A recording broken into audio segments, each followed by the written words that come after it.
Hi friends, welcome back to Shivani crazy talks. Hi friends, మీ యొక్క like, share, subscribe అనేది మాకు చాలా ప్రోత్సాహాన్ని ఇస్తుంది. కాబట్టి ఇలాంటి మరెన్నో వీడియోస్ కొరకు ప్లీజ్ మా ఛానల్ని సబ్స్క్రైబ్ చేసుకోండి. భర్త లేని పని మనిషికి భర్తనయ్యాను పార్ట్ 1. నా పేరు అఖిల్. మా ఇంట్లో నేను, మా అన్నయ్య, వదిన ఉంటాము.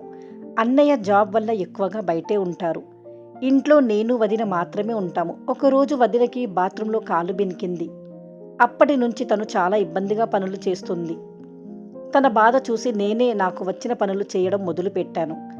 ఎంత పని చేసినా అన్ని పనులు మనం చేయలేము కదా. ఆడవాళ్ళు చేసే పనులు ఇంకా చాలా ఉంటాయి. ఏం చేయాలో అర్థం కావడం లేదు అఖిల్ అని వదిన బాధపడింది. ఇందులో బాధపడేదేముంది వదిన, కొన్ని రోజులకి ఒక పని మనిషిని పెట్టుకుందాం. నువ్వు విశ్రాంతి తీసుకో, సరిపోతుంది అని చెప్పాను. సరే అని వదిన వాళ్ళ అమ్మగారి ఇంటి పక్కన ఉండే అపార్ట్మెంట్స్లో పనిచేసే పని మనిషిని అడిగి చూడండి అని చెప్పింది. సరే అని వదినకి తగ్గేంత వరకు పని చేయాలి అని మాట్లాడుకున్నాము. రోజుకి ఇంత అని వదిన అంతా మాట్లాడింది. అమ్మగారు, నేను పొద్దున 11 తర్వాతనే వస్తాను, ఎందుకంటే నాకు పొద్దున అపార్ట్మెంట్స్లో పని ఉంటుంది అని చెప్పింది. సరే, నీ ఇష్టం, ఉన్నప్పుడు రా అని అంది వదిన. మరుసటి రోజు నుంచి ఆంటీ పనికి రావడం మొదలుపెట్టింది. ఆంటీకి నేనే అన్ని దగ్గర ఉండి చూపించాను. ఎందుకంటే వదిన కాలు బెనికింది కదా, పనులన్నీ నేనే చేస్తున్నాను కాబట్టి. మీ నెంబరు నా ఫోన్లో సేవ్ చేయండి అమ్మగారు అని అడిగింది ఆంటీ. నా నెంబర్తో పాటు మా మరిది నెంబర్ కూడా సేవ్ చేస్తున్నాను. ఇదిగో ఇలా పేర్లతో సేవ్ చేశాను అని వదిన ఆంటీకి చూపించింది. ఆంటీ పేరు సులోచన. తన వయసు 32 సంవత్సరాలు.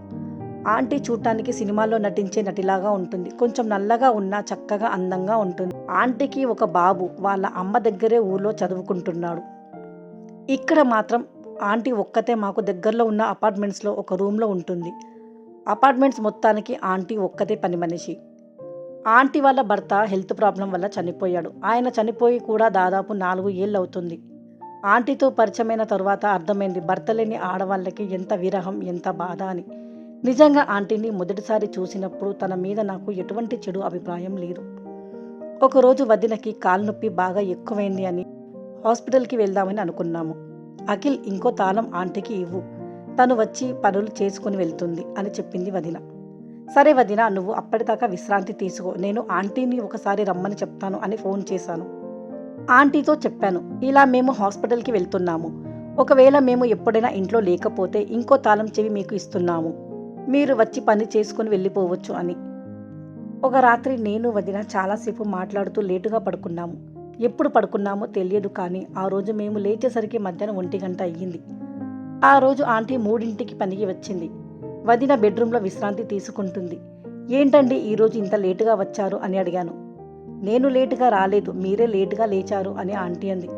మీకు ఎలా తెలుసు ఆంటీ అని అడిగాను. నేను వచ్చేసరికి తలుపులన్నీ వేసి ఉన్నాయి అని చెప్పింది. అవును అంటే కొంచెం రాత్రి పడుకునేసరికి ఆలస్యమైంది అని చెప్పాను. అప్పుడు ఆంటీ నవ్వుకుంటూ, అర్థమైంది, తెలుస్తుందిలే అని అంది. ఎందుకు నవ్వుతున్నారు ఆంటీ అని అడిగాను. ఏం లేదని మళ్ళీ నవ్వుతూ, నేనంతా చూసేశాను అని అంది. ఏం చూశారు ఆంటీ అని అడిగాను. మీరు మీ వదిన ఒకే మంచం మీద పడుకోవడం అని చెప్పింది. ఒక్కసారిగా షాక్ అయ్యాను. వెంటనే వెళ్ళి వదిన బెడ్రూమ్కి తలుపు వేశాను. మీరెప్పుడు చూశారు ఆంటీ? అయినా అలా చూడడం తప్పు కదా, మీకు తెలియదా అని అడిగాను. కోపం తెచ్చుకోకండి, నేనేమీ కావాలని చూడలేదు. మీరు ఎప్పుడైనా ఇంట్లో లేనప్పుడు రావడానికి ఇంకో తాళం ఇచ్చారు కదా. పొద్దున చాలాసేపు తలుపు కొట్టి చూశాను. మీరు తలుపు తెరవకపోయేసరికి ఇంట్లో ఎవరు లేరో ఏమో అని అనుకుని ఇంకో తాళంతో తలుపు తీసుకుని లోపలికి వచ్చాను. వంటగది శుభ్రం చేసి బెడ్రూమ్ తలుపు దగ్గరికి వచ్చి చూడగానే మంచం మీద మీరిద్దరు పడుకున్నది చూశాను. మళ్ళీ వెంటనే తాళం వేసి మా ఇంటికి వెళ్ళిపోయాను. నిజంగా కావాలని చూడలేదు, క్షమించండి అని అంది. అయ్యో పర్లేదు ఆంటీ, మిమ్మల్ని ఒకటి అడుగుతాను, చేస్తారా? అడగండి, ఏంటో అని అంది. దయచేసి ఈ విషయం ఎవరికి చెప్పకండి ప్లీజ్ ఆంటీ అని అన్నాను. అయ్యో నన్ను నమ్మండి, నేను ఎవ్వరికి చెప్పను అని ప్రమాణం చేసింది ఆంటీ. థ్యాంక్స్ ఆంటీ, అర్థం చేసుకున్నందుకు అని చెప్పాను. మిమ్మల్ని ఒకటి అడుగుతాను, ఏమనుకోకుండా చెప్తారా అని అడిగింది ఆంటీ. పర్లేదు అడగండి ఆంటీ అని అన్నాను. మీ ఇద్దరు ఎప్పటి నుంచి అలా ఉంటున్నారు అని అడిగింది. నేను ఆంటీకి వివరంగా ఉన్నది ఉన్నట్టు చెప్పాను.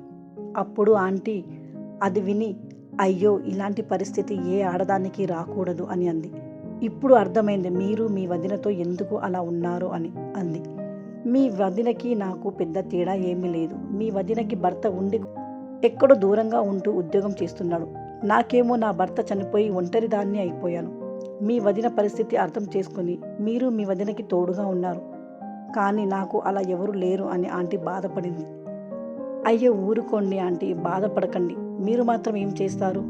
అయిపోయింది ఏదో అయిపోయింది, మర్చిపోండి అని ఓదార్చాను. మీకు ఇంకొకటి అడుగుతాను, తప్పుగా అనుకోరుగా అని అంది ఆంటీ. అడగండి పర్లేదు అని అన్నాను. అడగాలి అంటే ఏదోలా ఉంది కానీ తప్పడం లేదు అని మొహమాట పడుతుంది ఆంటీ. అది మరి మీ వదినతో ఉంటున్నట్లు నాతో కూడా ఉంటారా అని అడిగింది. నిజంగా ఏం చెప్పాలో అర్థం కాని పరిస్థితి నాది. తప్పుగా అనుకోకండి. మీరు మీ వదినతో అలా ప్రేమగా ఉండడం చూసి నేను కోల్పోయిన నా ప్రేమ గుర్తొచ్చింది. అందుకే అది చూసిన వెంటనే మా ఇంటికి వెళ్ళి చాలా బాధపడ్డాను. ఇప్పుడు చాలా ఆలోచించి మీకు అడుగుతున్నాను అని అంది. నేను ఏమి చెప్పాలో తెలియదు. నాకు అర్థమైంది మీరు ఏం ఆలోచిస్తున్నారో. ఒక పని మనిషితో నేనేంటి అని ఆలోచిస్తున్నారు కదా అని అంది. అలా ఆలోచించట్లేదు ఆంటీ. నేను పని మనిషి అయినా మీరు ఒక మనిషే కదా, మీకు కోరికలు ఉంటాయి, నాకు తెలుసు. సరే ఆంటీ, నాకు ఎటువంటి ఇబ్బంది లేదు. మీకు ఎలా కావాలి అంటే అలా నాతో ఉండండి. మీకు నా దగ్గర నుంచి ఏం కావాలన్నా చెప్పండి, నేను మీకు ఇస్తాను అని చెప్పాను. తనంతటా తానే నా దగ్గరికి వచ్చి తనకి కావాల్సినంత సంతోషాన్ని నాతో పొందింది. నన్ను ఇప్పటికీ తన భర్తలానే భావిస్తుంది. మా వీడియోస్ కనుక మీకు నచ్చినట్లయితే లైక్ చేయండి, షేర్ చేయండి. మరిన్ని వీడియోస్ కొరకు మా ఛానల్ని సబ్స్క్రైబ్ చేసుకోండి.